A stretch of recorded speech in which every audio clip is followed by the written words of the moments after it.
WGRZ Plus, and we are now a week away from Christmas Eve, believe it or not, right? Yeah, a week from Tuesday, getting the trees up at the house. Well, it wasn't up yesterday. I think we did a little story about it.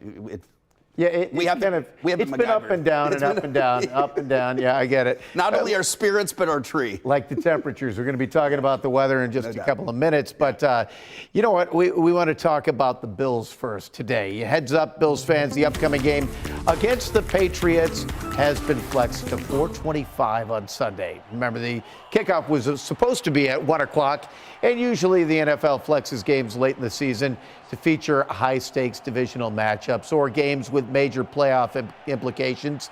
But as you can see, the Bills have already wrapped up the division because if you go to our RANCam, there you see it. They hung those banners on City Hall yesterday. AFC East champions. The City Hall is lit up in red and blue at night. So why would the NFL move the game to a later slot, despite the AFC East already being decided? I think we know why. I think we know why. And Adam Benini and Vic Carucci know why better than us. Patriots this weekend has been flexed from 1 o'clock at Highmark Stadium Sunday to 4:25. And we all know the big reason behind that, Vic Carucci. That is Josh Allen. His level of performance, his status as a true bona fide superstar. Yep. What he's doing, and the latest example in the win over the Lions, this is historic, like all-time NFL stuff. Yeah, no question about it. He has taken his game and really the quarterback position to levels that we have not seen. We've seen really good running quarterbacks. We've obviously great passing quarterbacks, but Josh Allen is doing it all, and he does it in ways that makes for incredible football watching. You don't have to be a Bills fan to enjoy watching this kind of performance, and that speaks volumes as to why CBS wants to put this game in its largest viewing window.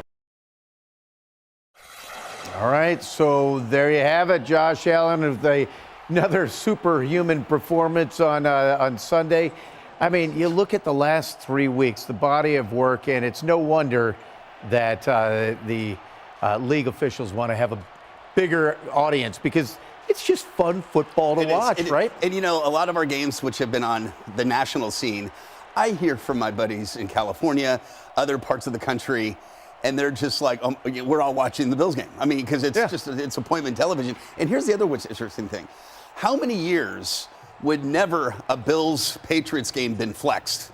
Oh, yeah. Or if it was flexed, it was because of the Patriots. Absolutely. But to have this game flexed because of the Bills, that's cool. But when you think of it, people love scoring, you know? Yeah. And the Bills have put up almost 90 points in two games. Yeah. It's just unbelievable. And but weather-wise, it's going to be a cold.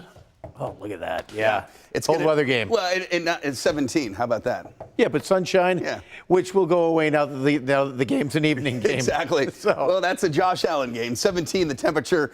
Beautiful. It's going to be a cold game. It's going to be the coldest game of the season so far, and kickoff temperature is likely in the teens. So that's kind of a little preview. Right now, it's a different story. I'll get out of your way. Yeah. All right. I'll meet you over there in a bit. All right. That's kind of a scary looking buffalo and that beautiful tapestry. All right, cloudy and quiet today, snow and rain tomorrow in the afternoon with a little accumulation. Late week and weekend cold and some light snow, especially Friday into Saturday. So there will be a wintry scene coming up to end the week. It doesn't look like a lot of snow, just some light snow coming at us. Check out the chairlift. All right, that's kind of cool. We've got today 41, tonight 34, and then as we head into tomorrow, again, dry in the morning, but some late morning, early afternoon rain and snow showers moving through. Kind of gusty out there, winds coming down just a bit, but still in that 25 to 30 mile an hour range. Lots of cloud cover, it looks like today with no precipitation. It's going to stay dry, but holding steady close to 40. Here's the weather system here we're watching for tomorrow. It's going to move through very quickly with a little swath of rain and snow tomorrow afternoon. Lots of the area will see snow, but closer to the lakeshore, you'll see temperatures will be in the mid to upper 30s, so it'll be maybe a little more in the form of rain. Today, breezy, cloudy, temperatures climbing very little. We're just going to kind of hold steady. In fact, we'll begin to drop off a little bit this afternoon with numbers falling into the upper 30s. cloudy tonight and dry, and then for tomorrow morning, dry in the morning, but then notice rain and snow showers coming through quickly in the afternoon, and then it looks like by tomorrow evening, it's pretty much wrapped up. And then as we head into Thursday, mainly dry, perhaps a few snow showers off the lake for the southern tier. And then you may have heard about this. This is a look into Christmas week.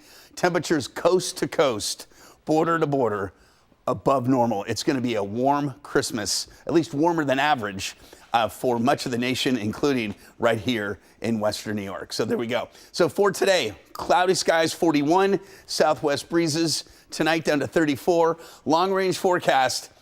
Dry weather Thursday for Buffalo and Niagara Falls. Snow showers on Friday, maybe even into Saturday. Cold temperatures Sunday. It does rebound Monday, and then it gets much warmer as we approach Christmas, which is a week from tomorrow. For the south towns in the southern tier, rain and snow showers tomorrow. There might be a few snow showers here on Thursday off the lake.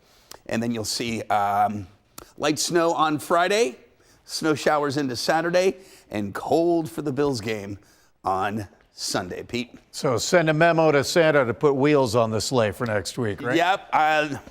Michelin, go for it. All right. Well, we are also following up on a developing story, an international story that's put Western New York in the spotlight. A Russian national who managed to avoid airport security and sneak onto a plane from New York to Paris is in custody here in Buffalo today. It's just one of the many stories we're working on for later today, and Daybreak's Natalie Faust joins us in the newsroom with more on this captivating story. Natalie? Hey there, Pete and Patrick. Svetlana Dali has a hearing in federal court that's scheduled for 1:30 today, and we've got a little background on why law enforcement was looking for her in the first place.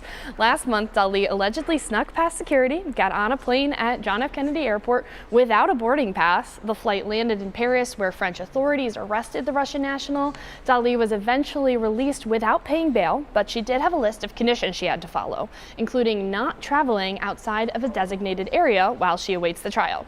So many of you may be wondering, where does Buffalo come into play here? Well, it appears Dali did not follow her court orders. According to NBC News, she's been staying with her boyfriend in Philadelphia. The boyfriend says she allegedly cut off her ankle monitor and disappeared.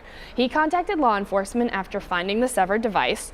NBC News says Dali allegedly took a Greyhound bus to Buffalo and eventually got stopped while trying to get into Canada. Again, Dali's federal court hearing is scheduled for 1:30 p.m. here today. Two on Your Side will be following any major developments to come out of court. Pete, Patrick? Yeah, once again, we don't know where specifically in Western New York the bus was pulled over and she was arrested, but she was headed for Canada. Thank you very much, Natalie. And since the end of Daybreak, we've also been working to try to learn more about a hit and run in the town of Evans yesterday. We learned about it this morning around 6 a.m. We called the police department for more information in Evans. We're told the incident happened on Derby Road, and the victim was 89 years old. Now, that man suffered many injuries. We don't know the make and model of the vehicle involved, but police tell us that he was just at his mailbox on the side of the road when he was hit and the car took off. Police tell us they are looking at pieces of a side view mirror that were found at the scene. We'll also be paying attention to the sentencing hearing of Michael Elmore. He's the man responsible for the death of Genesee County Sheriff Sergeant. He pleaded guilty to first-degree aggravated manslaughter in the death of Sergeant Thomas Sanfratello outside of Batavia Downs. Elmore now faces 10 to 20 years in prison. His girlfriend, Lindsay Wilcox, is set to be sentenced January 21st, and we'll bring you the details of his sentencing later today. And you'll remember that's the case where they got into a fight at Batavia Downs inside of the facility, and then it extended out into the parking lot, and the sergeant unfortunately passed away in that incident. But we'll have more on the sentencing later today. But another thing that's getting a lot of talk, leaders are also giving insight on those mysterious drones we've heard about for the past few weeks, mainly in New Jersey. But Governor Phil Murphy says he wants his state to be able to deploy drone detecting devices and take action on their own. He said they have found little to no evidence of anything threatening or nefarious. And Murphy went on to say that he's calling for Congress to let his state authorities deal with the drones. However, a final decision rests with the federal government. Now, despite the governor's comments, people still want to know what they are, where they came from, and listen to what some witnesses had to say.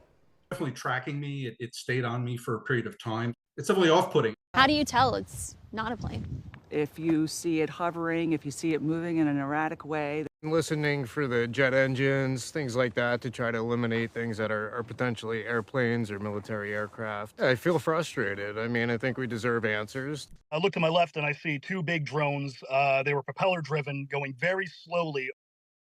You know what I can't help but think of right now, watching that guy in the car? Right. Is Richard Dreyfuss looking at a road map in Indiana, and then what looks like lights come up behind him, and then it rises. Do, do, do, do, do. Oh, yeah. Close Encounters, remember that? Encounters of the third kind. Because you got these lights chasing this guy. But it stands to reason. You wonder about this. Just a few weeks ago, my wife and I were out in the car in the yard, and we look up, and there are 3 drones. No way. In the skies over Kenmore, just kind of slowly hovering over. And my first thought was, is it something out of the Niagara Falls Air Base? Because they are using the military drones out of Niagara Falls. Okay. But those are big military drones. They look like planes. Okay. They're just pilotless planes. Right. But these ones, you know, you wonder how long they've been up there, and we just, oh, look at lights in the sky. Right. But yeah. Well, the fact that there were so many coming off the ocean, apparently in New Jersey, made the whole thing just something didn't smell right. Yeah, exactly. Right. And Governor Hochul actually issued a statement saying that they're taking it seriously as well. But we'll keep on that, and hopefully we have an answer. I just wonder that, you know, if they say there's nothing out of the ordinary, they're not dangerous, but we don't know what they are. Right. Okay, well, hopefully we have an answer soon. Yeah, more questions came out of that answer than answers. Yes, exactly right. And hopefully we have an answer to the Sabres' troubles tonight as well. They're up in Montreal preparing in the face of the Canadiens. They'll be looking to try and snap their 10-game losing skid. Players and coaches have been pretty open about the team's struggles. We can do this. This is hard right now. We got to do it together. But we got to believe in how we need to play to get the job done. Yeah, just a tough stretch. We got to be better defensively when they're feeling good and rolling around in the ozone and got those 3 goals, and got to find a way to get some more offense in the third. And hold a lead. That was after the team lost its game to the Maple Leafs, letting them score 3 goals in 2.5 minutes and eventually losing the game. They had the lead, a 2-goal lead twice in that game. So what has the team done since then to try and correct the problem? According to a report from Hockey Insider Frank Saravelli, the Sabres didn't hold practice yesterday. Instead, they were up in Montreal and they met with team owner Terry Pegula and general manager Kevin Adams. The message Saravelli reported was, quote, "We believe in you. We believe the solution is within this room," end quote. Okay, who was the coach before Granato? What was his name that was here briefly? Well, Phil Housley was No, here. before, you know, the guy that was a former soccer guy, then he became a coach for like half a season. Oh, yeah. What was his name? He wasn't a. He wasn't even a hockey. But Yeah. They've had so many over the years. There was a guy. It was a guy that came in right before Granato. Right. And they had a losing streak while he was here. Was it longer than this one? Wasn't it like 18 or? Yeah, they had quite a long losing streak. They've also had winning streaks. Right. In the midst. They're just so up and down. And you know, for the owner to come to Montreal and say no big trades are in the works, settle down. I think they're just trying to settle down the team because. You know, as soon as one goal goes in, the nerves perk up. Oh they my start gosh. gripping the stick, and you can see the wheels fall off. Well, then